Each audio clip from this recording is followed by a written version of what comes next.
दोस्तों, किसी भी देश, सोसाइटी या समाज के लिए सबसे बड़ी इंपॉर्टेंट जो चीज है वो है फूड सिक्योरिटी।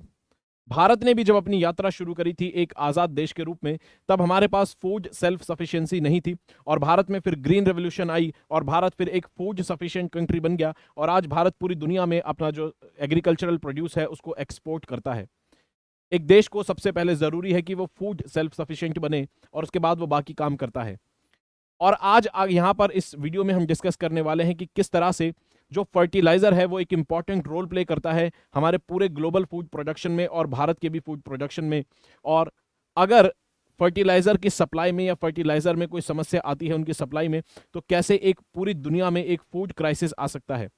और यहां पर हम बात करने वाले हैं फॉस्फोरस फर्टिलाइजर को लेकर, क्योंकि फॉस्फोरस फर्टिलाइजर बहुत ज्यादा इंपॉर्टेंट है और ये किस तरह से एक रोल प्ले करता है पूरे फूड सिस्टम में पूरी दुनिया के, इसको यहां पर डिस्कस करेंगे। और क्या क्राइसिस यहां पर आ सकता है, किस क्राइसिस की हम बात कर रहे हैं, क्या चिंता के कारण है फॉस्फोरस फर्टिलाइजर को लेकर, पूरी वीडियो में डिस्कस करेंगे। बहुत इंपॉर्टेंट वीडियो होने वाली है एग्जाम पॉइंट ऑफ व्यू से भी, ठीक है। तो आप हैं मेरे साथ दोस्तों, मेरा नाम है सुमित और आप देख रहे हैं यूपीएससी अनस्टॉपेबल। वीडियो को लाइक करेंगे, चैनल को सब्सक्राइब करेंगे और शुरुआत करते हैं।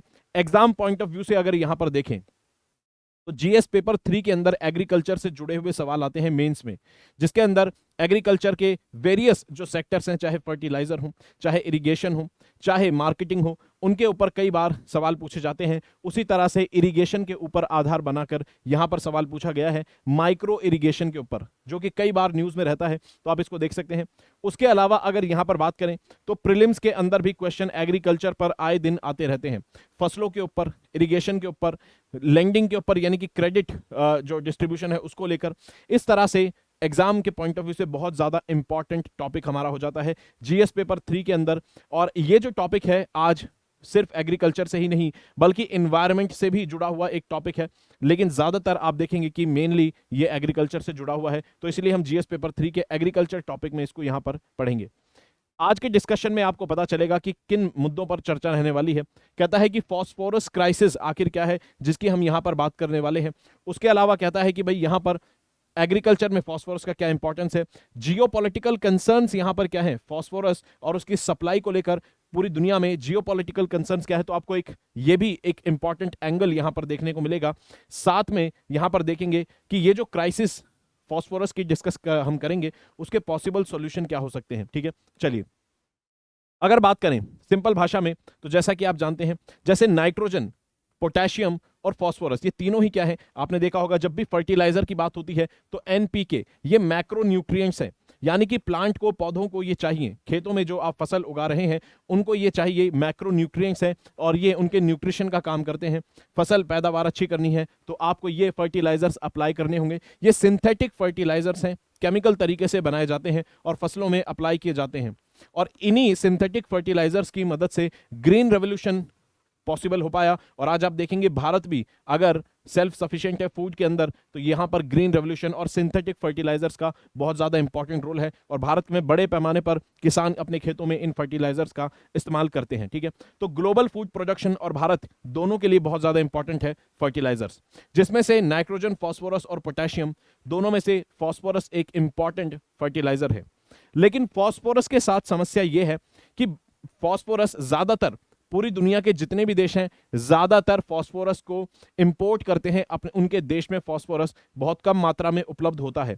अगर भारत की भी बात करें तो भारत भी अपना ज्यादातर फॉस्फोरस इंपोर्ट करता है। और अगर आप यहां पर डिस्ट्रीब्यूशन देखें फॉस्फोरस का पूरी दुनिया में कितने रिजर्व्स हैं, तो आप देखेंगे कि मोरक्को और वेस्टर्न सहारा इन पर्टिकुलर अगर बात करें, मोरक्को के पास दुनिया के सबसे बड़े रिजर्व हैं फॉस्फोरस के।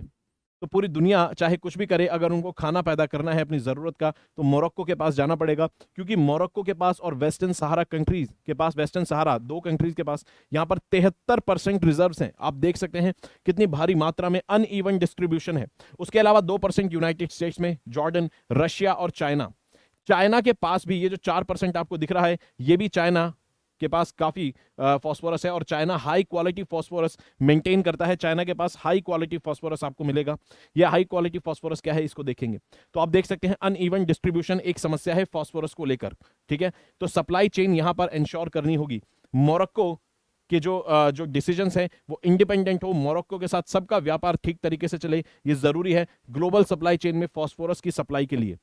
अगर बात करें यहां पर फास्फोरस के साथ एक समस्या ये तो है कि वो अनइवन डिस्ट्रीब्यूशन है उसका, किसी किसी देश में बहुत ज्यादा है, कहीं पर बिल्कुल भी नहीं है। साथ में दूसरी समस्या है ओवर यूज। अगर आप भारत को भी देखेंगे, भारत में किसान जो है फर्टिलाइजर का ओवर यूज बहुत ज्यादा करते हैं। ऐसे में पूरा फर्टिलाइजर पौधे के अंदर नहीं जाता है, बहुत सारा फर्टिलाइजर जो है वो फिर नदियों के सहारे, पानी के सहारे, इरिगेशन का जो पानी है उससे बहकर नदी नालों और समुद्रों में जाता है। ऐसे में समुद्रों में जो वाटर बॉडीज है, पानी है, तालाब है, उनमें क्या होता है, फर्टिलाइजर वाला पानी जाता है। अब उस पानी के अंदर न्यूट्रिशन है, नाइट्रोजन, फास्फोरस, पोटेशियम, सब है।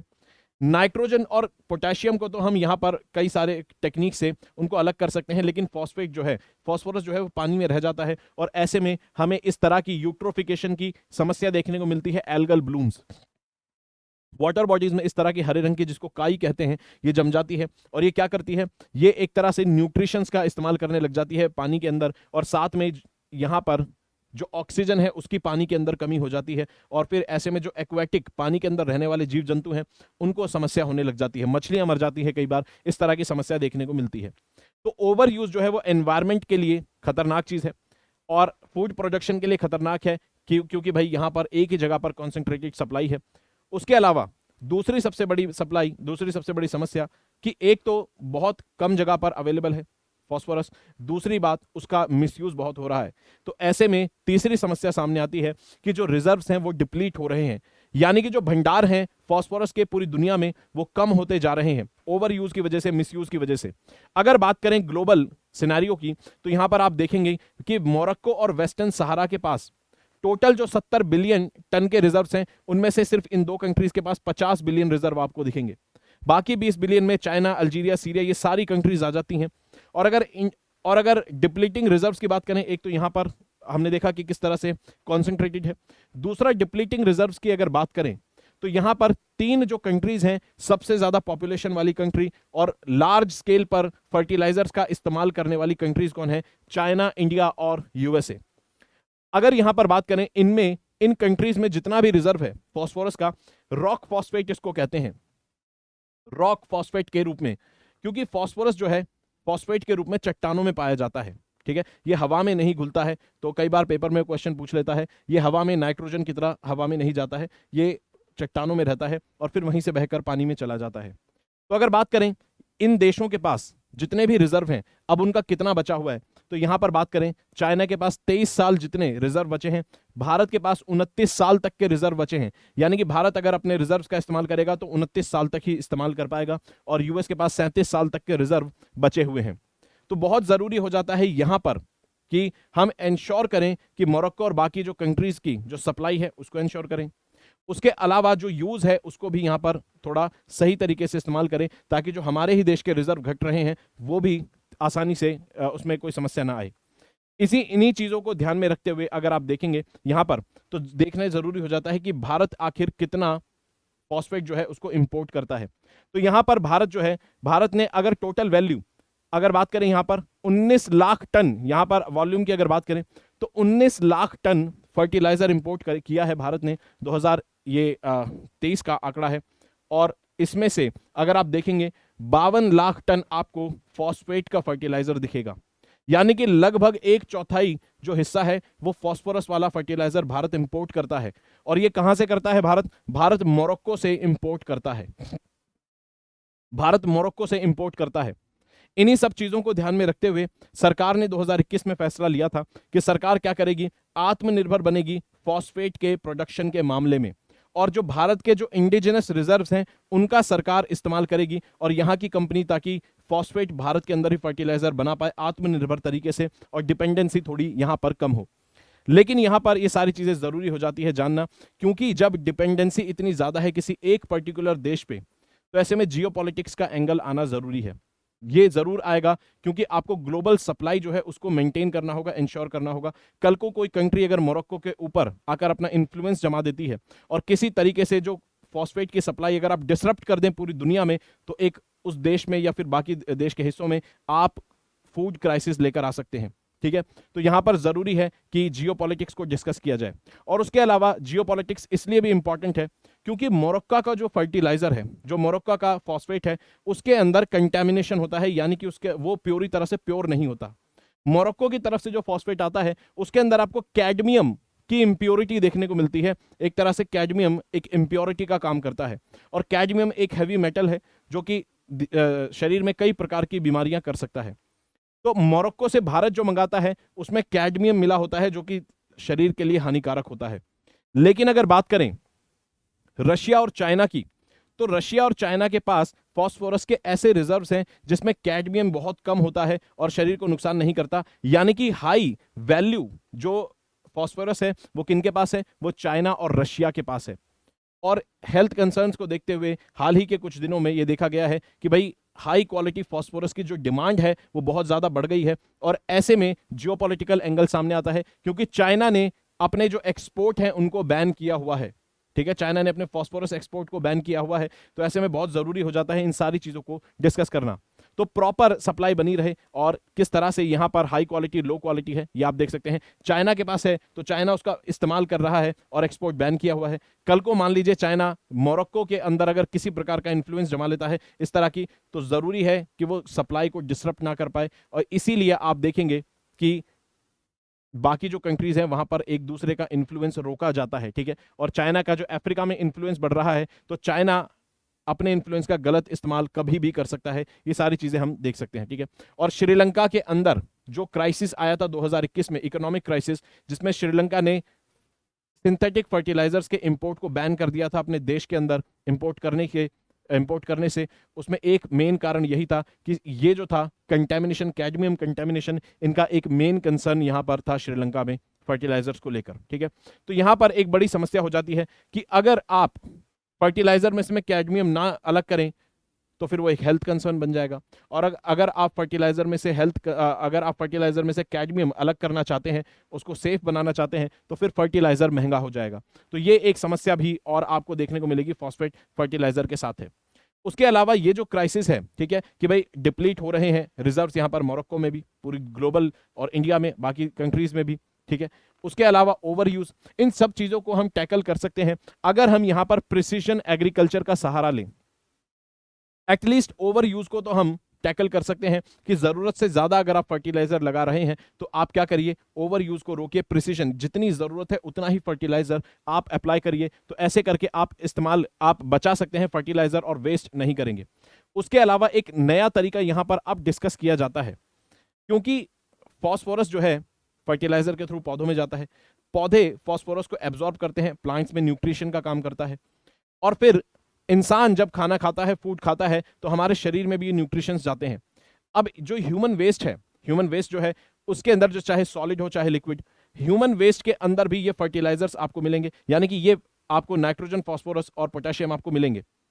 ठीक है, हालांकि फर्टिलाइजर की फॉर्म में नहीं बल्कि न्यूट्रिशन की फॉर्म में।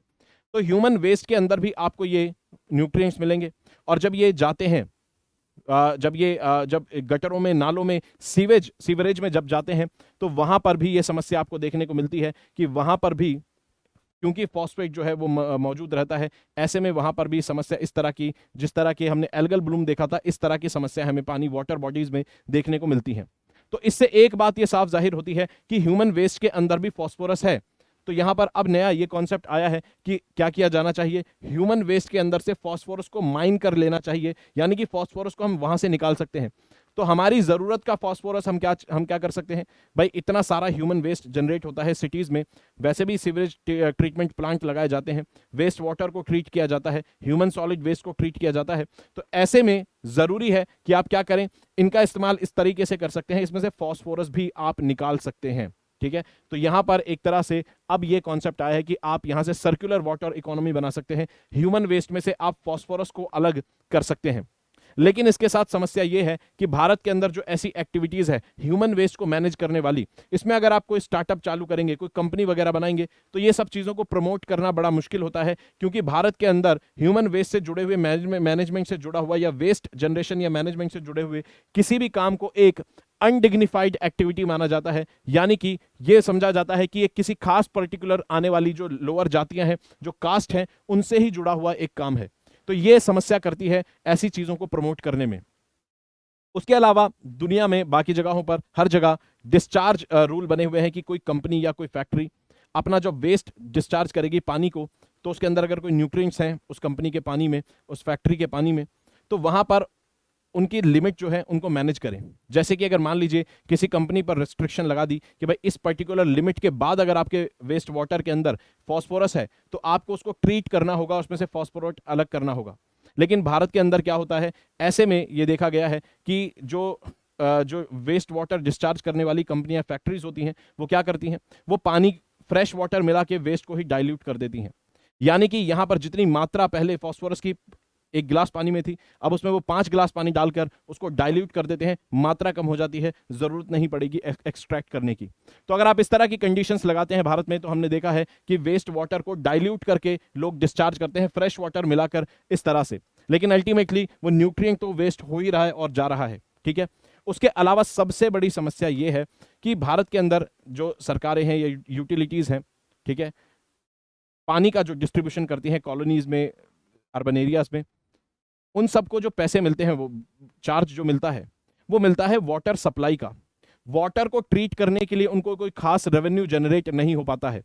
तो यहां पर वाटर को ट्रीट करने की कॉस्ट काफी ज्यादा है, और जो लोग हैं वो इसके लिए पे करने को तैयार इतनी आसानी से नहीं होते हैं। चाहे आप बेंगलुरु और दिल्ली जैसी बड़े शहर ले लीजिए, यहां पर भी लोग पानी का जो चार्ज है उसका अगर आप एक लिमिट से बढ़ाएंगे तो यहां पर लोग पे करने के लिए तैयार नहीं होते हैं। यह भी एक बड़ी समस्या है कि अगर आप पानी को ट्रीट करेंगे तो ऐसे में जो सप्लाई कॉस्ट है, वाटर सप्लाई कॉस्ट, वो बढ़ जाएगी।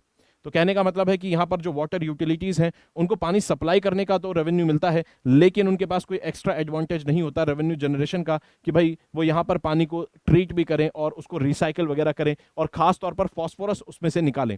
तो ये कुछ समस्याएं हैं। हालांकि एक अच्छा सॉल्यूशन यहां पर बताया गया है, तो इसको देखा जा सकता है बिल्कुल। जैसा कि आप यहां पर फ्री क्लासेस में आप मेरे साथ जुड़ सकते हैं। पेड कोर्स में यहां पर 6ठी से 12वीं तक की एनसीईआरटी बहुत ज्यादा डिटेल में हिस्ट्री की हमने करी है। ठीक है, आप यहां पर देख सकते हैं। साथ ही में अनअकैडमी का कोई सा भी कोर्स खरीदना हो तो यहां पर दोस्तों कोड लगाएंगे SMK लाइव। SMK लाइव अगर आप कोड लगाते हैं तो आपको यहां पर डिस्काउंट मिलेगा कोर्सेज में।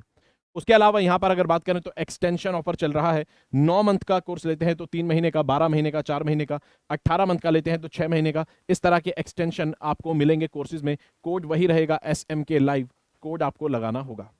उसके अलावा आप यहां पर देख सकते हैं कि भाई यहां पर कुछ लास्ट महीने प्रीलिम्स के बचे हैं, तो 2024 के लिए आप यहां पर एग्जाम की तैयारी अगर कर रहे हैं तो लास्ट टाइम है एनरोल करने का। देख सकते हैं SMK लाइव कोड लगाएंगे। ठीक है, चलिए।